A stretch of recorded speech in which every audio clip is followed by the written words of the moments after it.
talking about wrestling with faith. Faith is not a problem.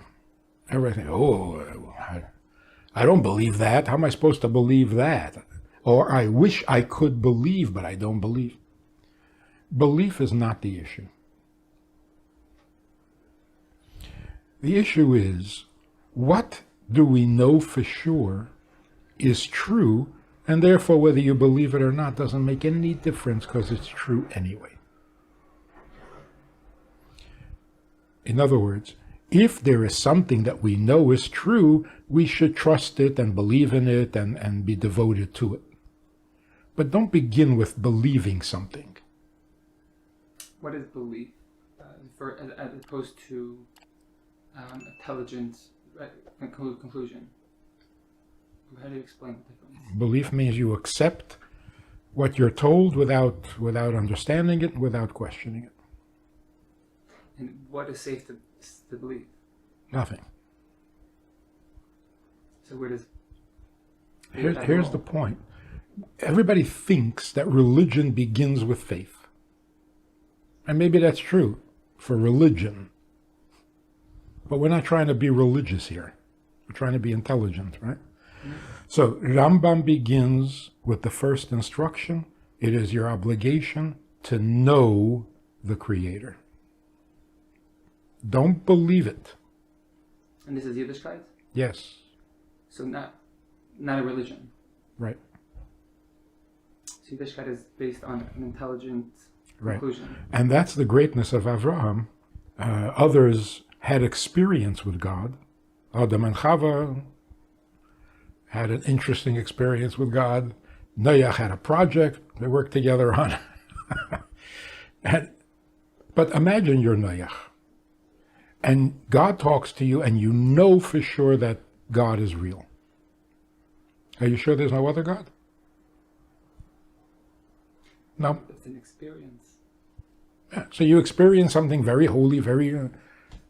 who's to say there isn't another one next week? Intellectually. Avraham came along and said, there's no other way. He didn't start to believe in God. He started to understand God.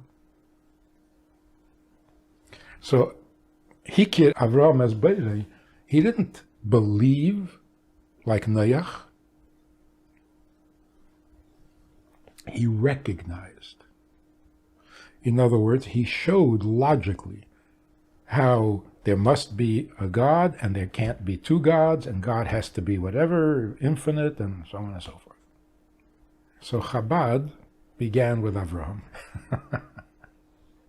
And that's why Rambam says, the beginning is the knowledge, the absolute understanding, conviction that this is the way it is, logically, because it can't be any other way. Now, what can't be any other way? A religion? What can't be any other way is the world cannot begin without a beginning.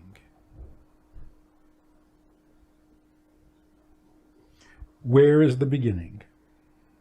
That's it. It's a very logical, simple question. We all know, there's no doubt anymore, that there was a time the world did not exist.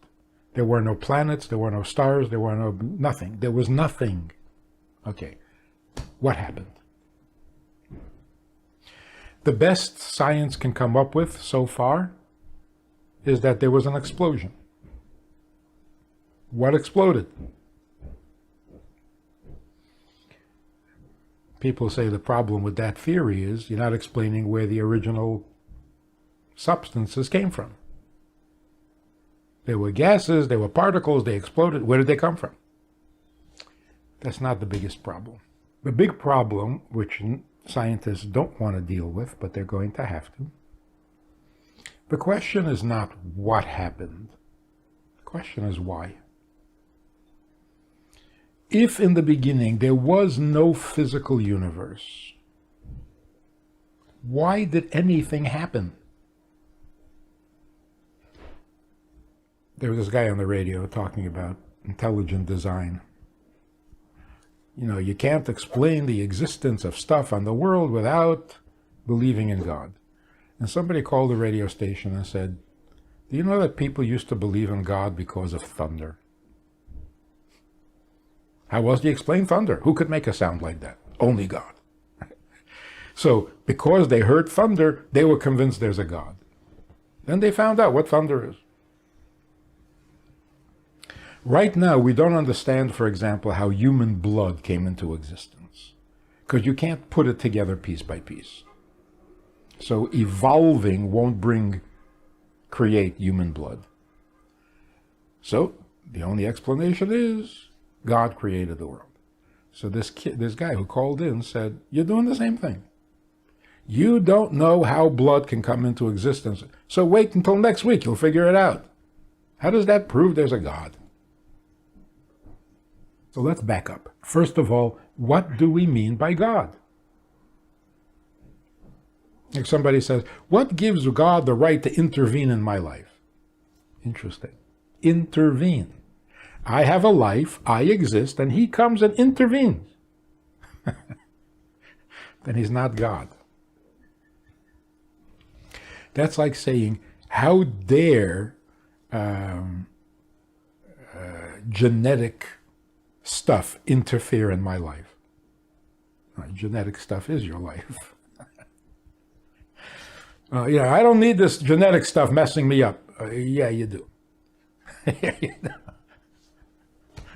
Without the genetic stuff, there is no life. So if we're talking about God, we're talking about the reality behind our existence. Not interested? This is a religion? So, the first thing we know about God is that he's original. If everything else was created, then the creator cannot himself be created. You got to start with something that already exists. Why does he exist? Because he's different. He's not like us. His existence is real, ours is manufactured. So if you don't assume that before we existed, something real existed, then we're just ignorant.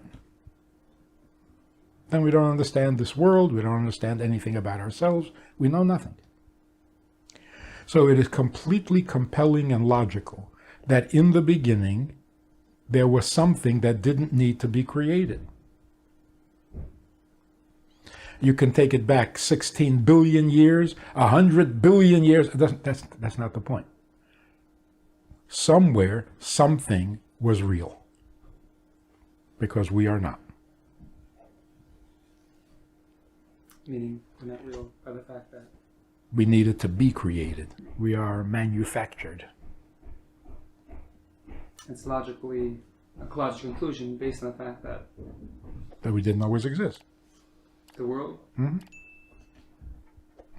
So then the question would be, if there exists something that doesn't need to be created, which means it's eternal, it always was and always will be. We are not.